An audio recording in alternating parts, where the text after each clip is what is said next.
পখিলা খেদাৰ বয়সতে এক দুৰাৰোগ্য ৰোগত আক্ৰান্ত হৈছে এটি প্ৰায় 2-2.5 বছৰীয়া সন্তান। আমি আহি ইতিমধ্যে সেই ঘৰত উপস্থিত হৈছোঁ গোলাঘাট জিলাৰ কাব্বৰু গাঁও। মই কেমেৰা পাৰ্চন প্ৰশান্তক মই দেখুৱাবলৈ কৈছোঁ যে এইখন ঘৰতে সেই কণমানি শিশুটো ইতিমধ্যে কিডনিৰ এটা ৰোগত আক্ৰান্ত হৈছে আৰু তাৰ কাৰণে ইতিমধ্যে পৰিয়ালটো এক হাহাকাৰময় পৰিৱেশৰ সৃষ্টি হৈছে আৰু এই কণমানিটি বয়স 2 বছৰ পাৰ হৈ গৈছে আৰু ইতিমধ্যে তাৰ যিটো লেফ্ট সাইডৰ কিডনি সেই লেফ্ট সাইডৰ কিডনিটো ইতিমধ্যে ফুলি যায়।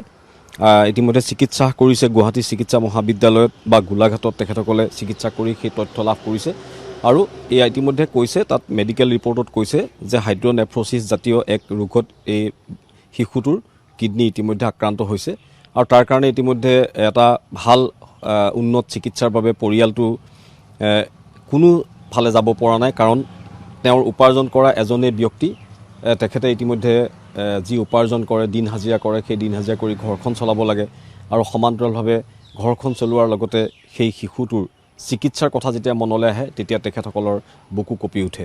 ক'ত পাব সেই ধনৰাশি? আহি আজি আমি উপস্থিত হ'লোঁ পৰিয়ালটোত। মই প্ৰথমতে আপোনাৰ ওচৰলৈ আহিছোঁ। আপোনাৰ নামটো? নাম শ্ৰী বাবুল দাস। কি হৈছে তাৰ মানে কেনেকৈ গম পালে আপোনালোকে ইমান কণমানি শিশুটো? আমি প্ৰথম আমাৰ গোলাঘাটত ঘৰ কাবুঙত আমি গোলাঘাট চিকিৎসালয় মহাবিদ্যালয়ত গোলাঘাটত দেখুৱাইছিলোঁ। দেখুৱালত তেওঁ প্ৰথমতে পেটটো বাওঁ চাইডে ফুলাৰ পিছত তেওঁক ডক্টৰ দেখুৱালে। ডক্টৰে ক'লে প্ৰথমতে গেছ হৈছে বুলি। তাৰপিছতে দীপ ডেকা ছাৰে ৰাতি আমি এবাৰ লৈ গ'লোঁ তেওঁক লৈ যোৱাৰ পিছত আল্ট্ৰাচাউণ্ড দিলে। আল্ট্ৰাচাউণ্ডত এইটো বস্তু আমাৰ ধৰা পৰিছে। তাৰপিছত জি এম চিলৈ আমাক প্ৰেৰণ কৰিছে।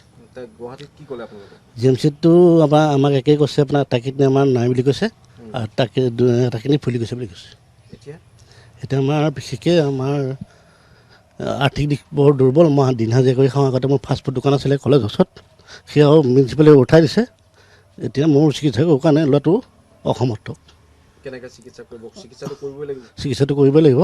সেইকাৰণে হেমন্ত বিশ্ব শৰ্মা ডাঙৰীয়ালৈ মই বিশেষ অনুৰোধ, মোৰ ল'ৰাটোৰ চিকিৎসাৰ কাৰণে আপুনি যথেষ্ট যেন সহায় কৰে। খুব গুৰুত্বপূৰ্ণ কথা মুখ্যমন্ত্ৰীলৈ আহ্বান জনাইছে। মই আকৌ এবাৰ কেমেৰা পাৰ্চন প্ৰশান্তক কণমানি শিশুটো দেখুৱাবলৈ কৈছোঁ। বাওঁ ছাইডৰ যিটো আমাৰ বৃক্ক আছে এই কণমানিৰ সেই বাওঁ ছাইডৰ বৃক্কটো ইতিমধ্যে ফুলি যায় আৰু ফুলি যোৱাৰ কাৰণে ইতিমধ্যে তাৰ এনেকুৱা ধৰণৰ এটা বিষ হয় যিটো বিষত সি সম্পূৰ্ণৰূপে অচেতন হৈ পৰে আৰু তেতিয়াই চিকিৎসকৰ ওচৰ কাষ চাপিবলগীয়া হয় আৰু চিকিৎসকে এই কণমানি শিশুটোৰ হঠাতে কোনো এটা চিকিৎসা কৰাত তেওঁলোকে ইতিমধ্যে অপাৰগ হৈছে, যাৰ কাৰণে উন্নত চিকিৎসাৰ বাবে বাহিৰলৈ প্ৰেৰণ কৰিছে, বাহিৰৰ এটা অভিজ্ঞ চিকিৎসকৰ ওচৰলৈ। কিন্তু যাব নোৱাৰে পৰিয়ালটো এই মুহূৰ্তত। কেনেকৈ যাব? কাৰণ তেওঁ দিন হাজিৰা কৰে কৈছে। ফাষ্টফুডৰ দোকান ইতিমধ্যে গোলাঘাট পৌৰসভাই উচ্ছেদ কৰি দিলে। তাৰপাছত দিন হাজিৰা কৰে আৰু সেই দিন হাজিৰা টকাৰে কণমানি শিশুটোক লৈ অসমৰ বাহিৰৰ কোনোবা এখন চিকিৎসালয়ত যোৱাটো একেবাৰে ভাবিব নোৱাৰা এটা কথা। মই মাতৃ আছে অকণমান। কি নাম আপোনাৰ? ৰূপালী দাস। কি কৰিব এতিয়া? কেনেকৈ চিকিৎসা কৰাব? আমি যিমানটো পাৰিলোঁ কৰালোঁ আৰু এতিয়া কোনে আপোনাৰ শিশুটোক আপোনাৰ চিকিৎসা কৰাব? এতিয়া ক'ত পাম আৰু সেইকাৰণে মুখ্যমন্ত্ৰী ডাঙৰীয়ালৈ আহ্বান জনাইছোঁ, তেওঁ যাতে আমাৰ অকণমান দৃষ্টিগোচৰ দিয়ে আৰু সেয়ে। ই এনেই খেলিয়ে থাকে।